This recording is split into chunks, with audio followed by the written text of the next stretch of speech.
السلام عليكم ورحمة الله وبركاته. أعزائي المشاهدين، أهلا ومرحبا بكم في قناتكم تامر أبو المعاطي وممنوع من العرض.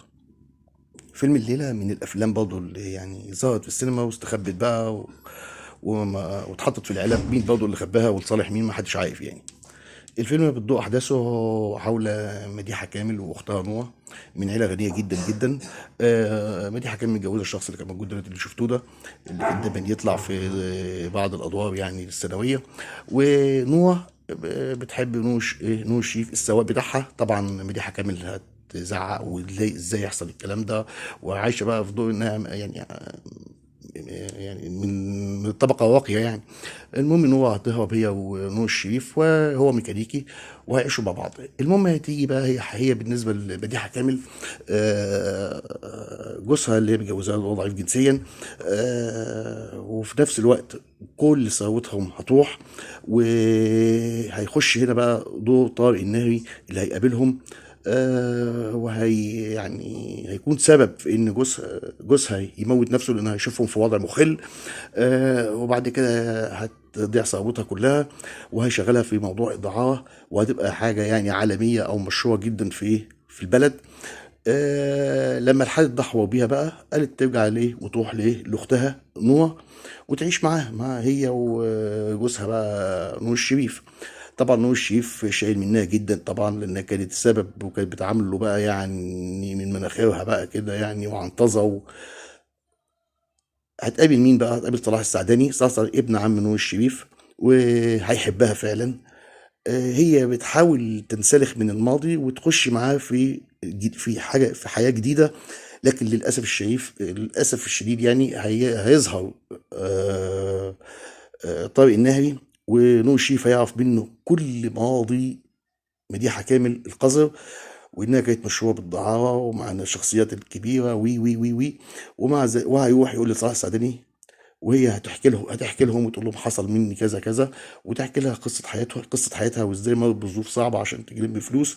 لكن طبعا مش هيغفر لها الكلام ده، وصلاح السعداني هي مش هيجوزها، ونور الشريف هياخده بالحضن في الاخر، وخلصت الفيلم على كده. الفيلم هنا بقى بيطرح قضيه، هل يغفر لها بعد اللي عملته ده كله، وانها تنسلخ من الماضي وتخش في الحياه الجديده دي؟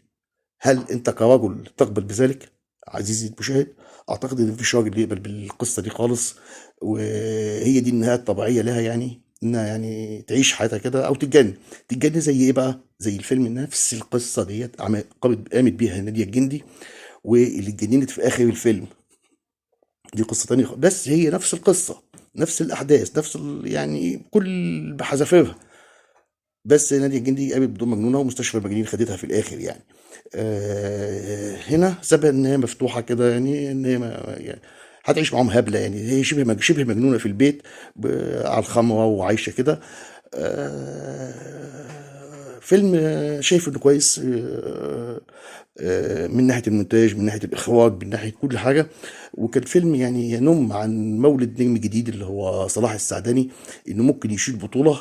لكن للأسف صلاح السعداني من الناس اللي اتحبت جدا جدا جدا، وبدون أي سبب يعني. ومعظم أفلامه وهو صغير اتمحت أو اتدابت في العلب، زي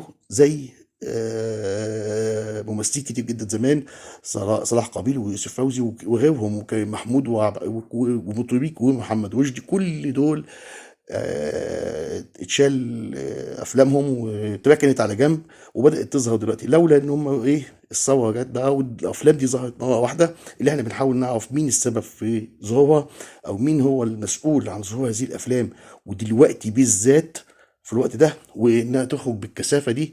ويعني مش فيلم ولا اتنين، لا ده مجموعه موسوعه من الافلام اللي هي بتاعت حقبه الستينات والسبعينات، اللي هي اللي اتدهورت فيها السينما المصريه. فعلا كانت فترة وحشة جدا. واللي حكم واللي كان ماسك مقاليد الحكم فيها من الناحية السينمائية كان بيخبي الأفلام دي، والأفلام دي كانت يعني بتتحط في علب، لا تظهر إلا في وقت معين، زي دلوقتي كده، بتتباع بألوفات وألوفات وألوفات من قبل القنوات. أرجو أن تكونوا قد استمتعتم بمشاهدة طيبة، ولا تنسوا الاشتراك في القناة. وكان معكم تامر أبو المعاطي وقناة تامر أبو المعاطي، وممنوع من العرض ولكن بشروط. لازم نعرف مين اللي منع من العرض وايه السبب، ولازم نعرفه بإذن الله، والله المستعان على ذلك. شكرا لكم جزيلا، والسلام عليكم ورحمة الله وبركاته.